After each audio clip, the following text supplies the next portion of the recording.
જૈન દાબેલી,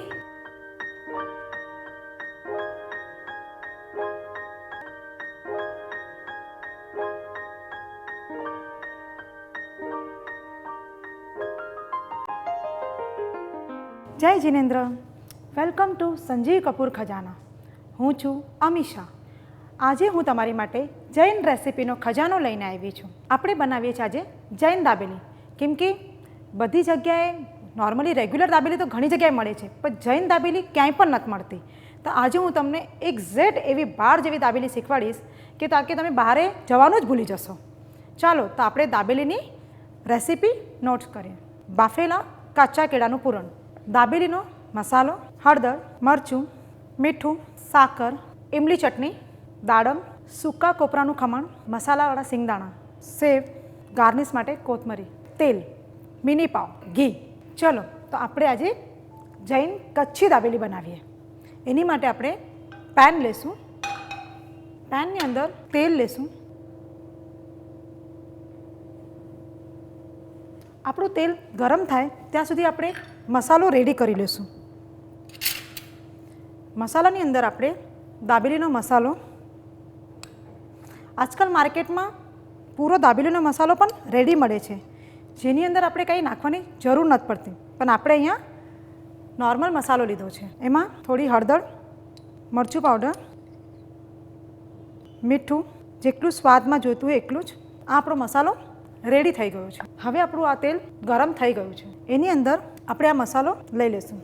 આની અંદર તેલ બહુ ગરમ નથી કરવું, કેમ કે તેલ અગર બહુ ગરમ કરશો તો મસાલો બધો બળી જશે. એટલે નોર્મલ જસ્ટ સતત તેલ થાય એટલે આપણે મસાલો નાખી દઈશું. આપણો મસાલો જો તૈયાર થઈ ગયો છે, તમે જુઓ છો એમ જરાક ઉપર આવવા લાગ્યો છે. હવે આપણે એની અંદર હલકું પાણી નાખશું. બહુ પાણી નાખવાની જરૂર નથી. અને થોડી સાકર એમાં એડ કરશું.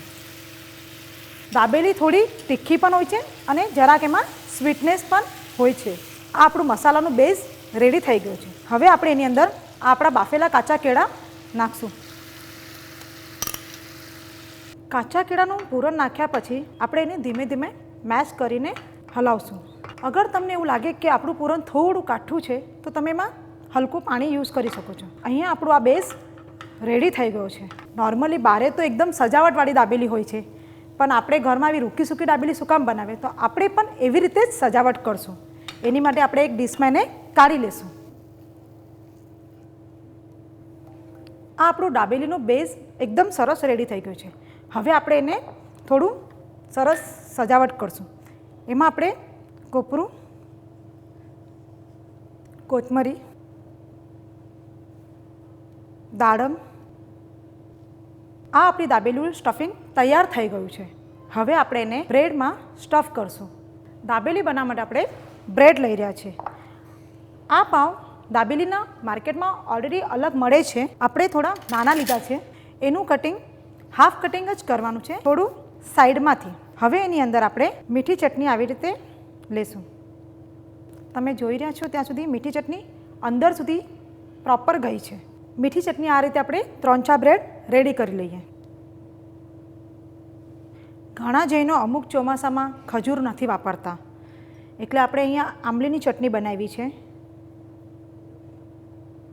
હવે આપણે આની અંદર જે સ્ટફિંગ રેડી કર્યું હતું એ મૂકશું.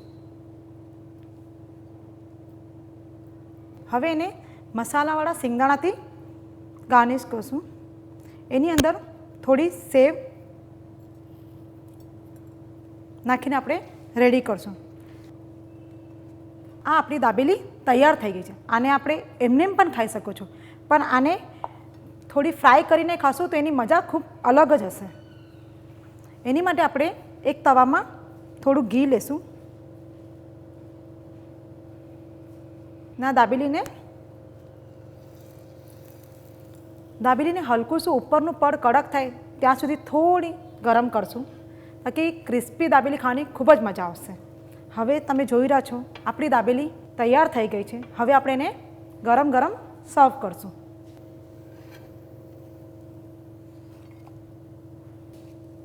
આ આપણી જૈન દાબેલી તૈયાર થઈ ગઈ છે. ઘરમાં કોઈ ફ્રેન્ડ્સ આવ્યા હોય કે પાર્ટી હોય તમે આને બનાવીને એની મજા માણી શકો છો।